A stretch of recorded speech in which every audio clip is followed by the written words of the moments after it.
Kesubos Daf Pei Aleph discusses the halachos of a shomeres yavam, that is a woman who is falling to yibum but she hasn't done yibum yet. As we've seen in our last mission, she has two sets of inheritors, and the Gemara is going to discuss the halacha of those inheritors. First, we'll discuss what happens if she dies as a shomeres yavam. Who's responsible to bury her?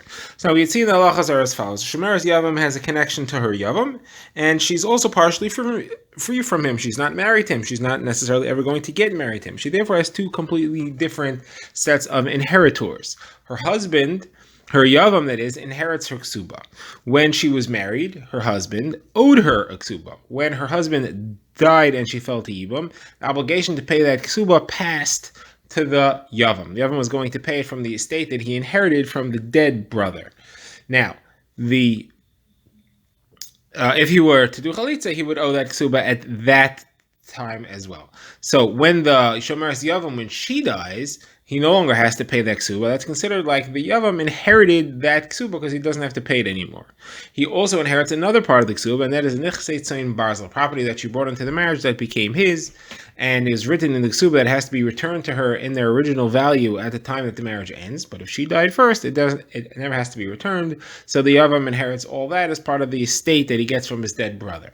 Now, her father inherits her nichsei maluk. That's property that she brought into that marriage that she retained ownership of, and her husband was only allowed to use the peiros of.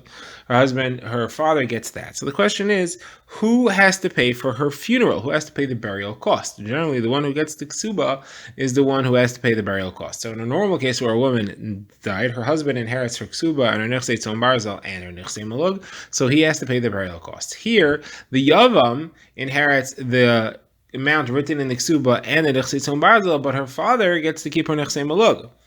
Her nichsei maluk revert to her father. So who pays the burial costs? So the Gemara quotes a brisa.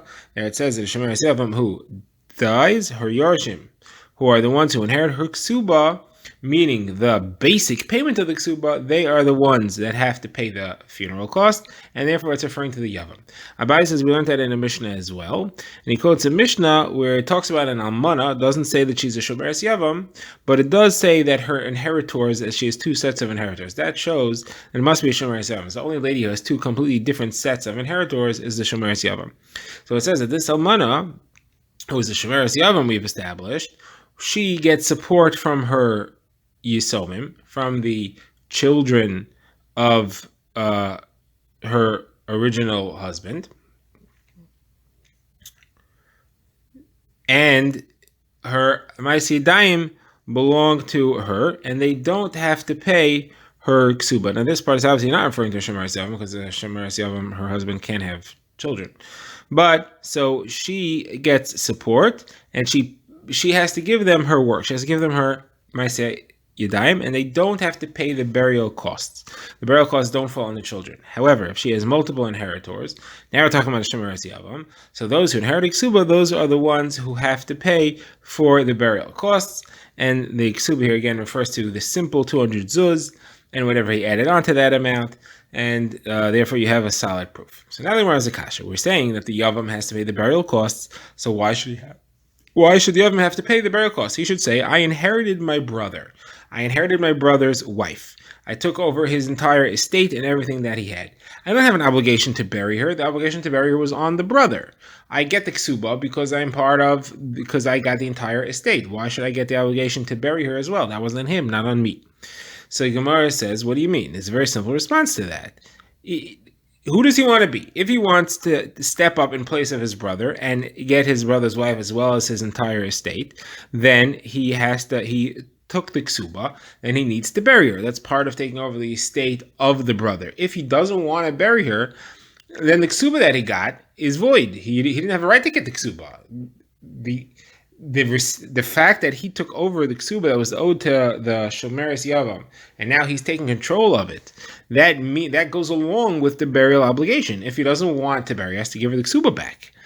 So at least he has to give the ksuba back to her. So what kind of question is that? What was Rava asking? Why should the yavam have to do the burial? So the Gemara says no. What he was asking was as follows. he should say, I took over my brother's estate, I don't have his obligations, I don't have to bury his wife. Now, you want to tell me that I lose the ksuba because the ksuba has to be paid? That can't be, because the halacha is that ksuba is only paid upon the death of the husband or upon the divorce of the husband.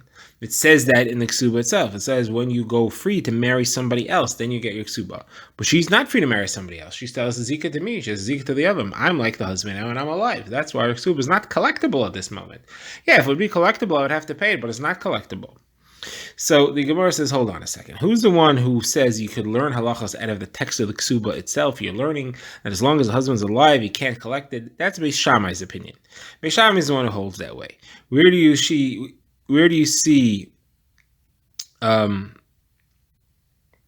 There's another shita that Beis Shammai has, and that's that a ksuba is considered to be collected already. It's in the woman's property, and you need proof to take it away from her. Where do you see that? So the Gemara quotes, what happened? We quote a brisa that says, what happens if you have a sota who was accused of being a sota, and she came to drink the water, and before she got a chance to drink the water, her husband dies. So you have a machlokes here between Beis Hillel and Beis Shammai. Beis Hillel initially says she has an option either to drink the water or to forego her ksuba. The Gemara says they can't be because she can't drink the water. A woman without a husband cannot drink the water. She needs to have a husband there. That's Xeris HaKasav. There is no such possibility. But the machlokes says as follows. Beis Hillel says because she can't drink the water, she does not get her ksuba because she's a suffik mezaneh. So she suffik loses her ksuba. She can't take the ksuba away from her husband's estate. Now, Beis Shammai says no, she could take the ksuba. And the Gemara's question is, of course, why could she take the ksuba? She's a suffik to his mezaneh. How could B'torah suffik take that away, the ksuba away from her husband's estate? And the answer is because Beis Shammai holds shtar ha'omid ligvois kegavoy. Any shtar which is established, ready to go, and ready to be collected, it's considered to be collected. The burden of proof is not on the person with the shtar. The burden of proof is to show that the shtar is no good and to not collect, to hold on to the money. And therefore, the burden of proof remains on the husband. And in the situation of a suffix, she gets to keep it.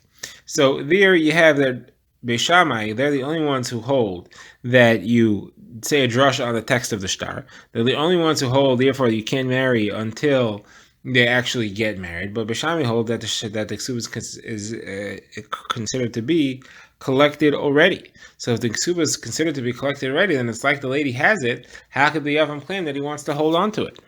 So that's not a kasha. You're right, but this is not a question of a suffix. Here, we are holding that the yavam being alive does not count as the husband being alive. Meaning we're asking, how can we tell the yavam you have to pay the ksuba? The yavam is the husband; he's alive, and then that the Gemara is answering, the yavam doesn't count as the husband. When her first husband, when he dies, that's considered to be the end. The ksuba is collectible. The fact that the yavam is alive doesn't make the ksuba non-collectible. It's still owed from the time of the death of the first husband. Therefore, it's collectible. And if he doesn't want to bury her, he should have to give her the ksuba. The Gemara now reports that it was Abaye who said that in the lifetime of the yavam, you're allowed to pay off the ksuba of the yavam. The fact that the yavam is alive is not called that the husband is alive, and you're allowed to pay off the ksuba. So the Gemara asked, Rav asked the kasha on that from a statement of Abaye. So the Gemara says that Rava sent this kasha with, he sent it in the hands of Shmaya Bar Zera. He said that we have a Gemara that discusses, we have a brisa that discusses what happens if a man wants to sell some of the property that he inherited from his brother. He's a yavam. He inherited the property of his brother when he did yibum. Now the problem is that all that property is meshubah to the ksuba of his wife. It's not like a regular wife where you could set aside a certain money and say this is for the ksuba. Everything from the brother's estate is all meshubah to the ksuba of the wife. Now he wants to sell some of that stuff off, but he can't because in everything she could say, I want that for my ksuba. So what should she do? So Rabbi Abba had said, look, if he's a kohen, there's nothing to do. He has to try to wine and dine her until he convinces her. If he's a Yisrael, he could divorce her. The ksuba becomes due and payable then, pay off the ksuba, and then he could sell whatever else there is. If he wants to marry her back, he can marry her back, and they'll have a new ksuba afterwards. But in the meantime, he could sell everything off, or he could give her, or he could marry her without selling and tell her that a ksuba is only going to be from certain things. Either way, that's how you would solve the issue. That implies there's no other way to solve the issue. So Rav's kasha is, if you're telling me you could pay off a ksuba, a yavam could pay off its ksuba while he's alive. It's not a problem of paying a ksuba while they're alive and still married, because the ksuba is due and payable from the death of the first husband. So then let him just pay off a ksuba without divorcing her. Pay off a ksuba, end of story. So Gemara says, why asking me that kasha? Why ask a different kasha? Our Mishnah had said clearly that he cannot put money on the table and say, here's the ksuba. That means he can't pay off. You cannot pay her off. You can't pay her. It says clear. It says it's straightforward. You're not allowed to pay her off. So what are you asking a kasha? You have a kasha. According to you, you're not allowed to pay it off. What's Pshat Rabbi Abba? You have a different eitzah. What do you mean? You have a Mishnah that says clearly you're not allowed to pay it off. So the Gemara says, no, it's not. That's not a kasha from the Mishnah. The Mishnah could just be saying it's not a good idea to put money on the table and say, here it is. And that really you could pay it off if you want to. The Mishnah is telling it's not a good idea, because if you set aside money for the ksuba and you say this is where you're going to get it from, and that money gets lost and now you don't have any ksuba anymore, you have a problem. You have to make a new ksuba. So that's why the Mishnah said it's not a good idea. And the proof that that's what the Mishnah meant is because the Mishnah says even by one's real wife, who's not a yivama. So over there, for sure, he's allowed to use whatever he wants for it. The Mishnah is not telling me that he's not allowed to. He's allowed to sell the other property that he has. It just means to say that it's not a good idea to be miyachid money. So, okay, so that's the pshat over there. However, on Rabbi Abba, I have a kasha. Why does Rabbi Abba have to say that you have to divorce her in order to separate the money aside? According to what you're saying, you're allowed to pay it off. So then go ahead. Pay it off, there's no problem. The Gemara answers, if he pays off her ksuba, she's going to think she's getting divorced. She's going to think she's sending her away. You want to have ksuba, you want to have security. And therefore, we don't want him selling off the ksuba. We don't want him paying up the ksuba while the yavam is alive. Says the Gemara, now there was an incident on the subject. There was a lady who fell to yibum, and the oldest brother wanted to do yibum, as is his right to do yibum first. One of the younger brothers stared him. He didn't want the older brother to do yibum, so he decided he's going to mess him up. He's going to take a get and he's going to throw it to the yibama. Once she gets a get from one of the brothers, none of them are allowed to do yibum anymore, as is the halacha. So the older brother went to him and said, why do you have a problem with me doing yibum? Your problem is you're afraid I'm going to inherit the property of the brother who died. You don't want me to get that much money. I'll tell you what, I'll split it evenly with you. So Gemara says that Rabbi Yosef said he's not allowed to do that, since the Rabbanan said that all the property is meshubah to the ksuba, and therefore he's not allowed to sell any of it. He's also not allowed to give any of it away. He's not allowed to make this deal that he's going to share it with the other brother, because then he's giving away the ksuba property. So therefore it's a problem. He shouldn't be allowed to do that. You see this halacha from a brisa that says if somebody dies, he leaves over shemeres yavam. That means that the yavam died, and he also has property. So, even though the much more property than the ksuba, let's say the ksuba is only a mana and the property is 100 mana, nobody's allowed to sell any of the property because it's all meshubah to the ksuba. So you see, therefore, the Chazal said he can't sell it, and therefore if he sells it, it's not chal. Well, this guy wanted to give it away and share with the younger brother, shouldn't be chal. So this was Rav Yosef's psak, that the brothers are not allowed to do this. So the Gemara says that Abaye disagreed. And Abaye said, even though Chazal said not to sell it, if you will sell it, it's still chal. And I'll prove it to you. We had a few daf ago, and if machlokes Beis Shammai and Beis Hillel, if an arusa is allowed to sell property, and even Beis Hillel said she's not allowed to sell, he said, b'diavad, if she sold it, it works. So just because Chazal said not to sell something, it doesn't mean that it's not chal. So what should happen over here? So the Gemara said that she was sent to Rav Chanina bar Papi, and he sent a psak like Rav Yosef. The psak is that the sale is no good. The sharing is no good. Said Abaye, who put Rav Chanina bar Papi here in charge? Does he have, who made his words so good? Did he give her jewelry or something? So he sent him to Rav Menyumi Rei Rav Nechumi. And he said a psak like Abaye, that this procedure works. Now, he did say if Rav Yosef could find another reason to support him, support his ruling that he's not allowed to share, so then let's talk about it. So Rav Yosef went and he found another reason. What was the other reason? He found a brisa that says that if a yavam owes money to the dead brother, that is, Reuven lent money to Shimon, Reuven died, and Shimon was Yerush him, and Shimon also owed money to Reuven. So he can't say, since I was Yerush, the person who I owed money to, I don't need to pay it anymore. He can't say that because he owes it to the wife. It's part of the property of the dead brother, which is Meshubid, to the wife. So what should he do? So he should take it. He should take the property worth the amount that he owes, sell it. That land should stay behind, and he should eat the fruits of it. So what do you see from here?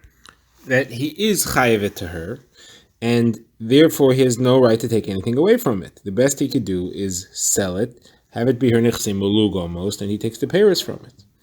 So Gemara says, maybe it's not that he can't take it away from her, it's just an eitzah tova. It's a good suggestion.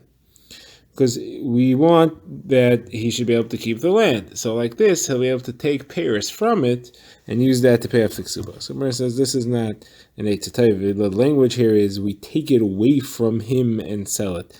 That means this is not something he wants to do. It's not something that's good for him. Says Gemara, then this entire conversation here about this land in the case of the brother who owed money to the dead brother. So it was sent to Rav Menyumi, son of Rav Nechumi. He said that Rav Yosef Bar Menyumi said to Rav Nachman, this is a mistake. This whole halacha doesn't exist. It's a mistake in the Mishnah. What's the reason? So Gemara says, why is this a mistake? Why is this a wrong halacha? So the Gemara first wants to say because it's metaltalin. The money that he owes is metaltalin, and metaltalin is not part of the shibud for the ksuba. So there is no shibud on ksuba. There's no shibud for ksuba on metaltalin, and therefore it's a mistake to say that he has to guard and protect and make sure that he takes care of the money for it. So it says that can't be the reason because Rabbi Meir holds that metaltalin is meshubud for the ksuba. So it says maybe the reason is because he could say to her, I don't owe anything to you. I owed it to the brother, and the brother owed it to you for ksuba. I don't owe anything to you, so why do you have a right to take anything away from me? I don't need to discuss with you. Someone said, no, that can't be the reason, because you have the opinion of Rabbi Nassan that says if A owes B and B owes C, then A owes C, and he has a right to claim it from him. That's called Shibuda de Rabbi Nassan. Says the Gemara, no, the reason is because you can't have both these chumras together. Rabbi Meir holds one, Rabbi Nassan holds the other. There's no one who holds both of them together in a ksuba.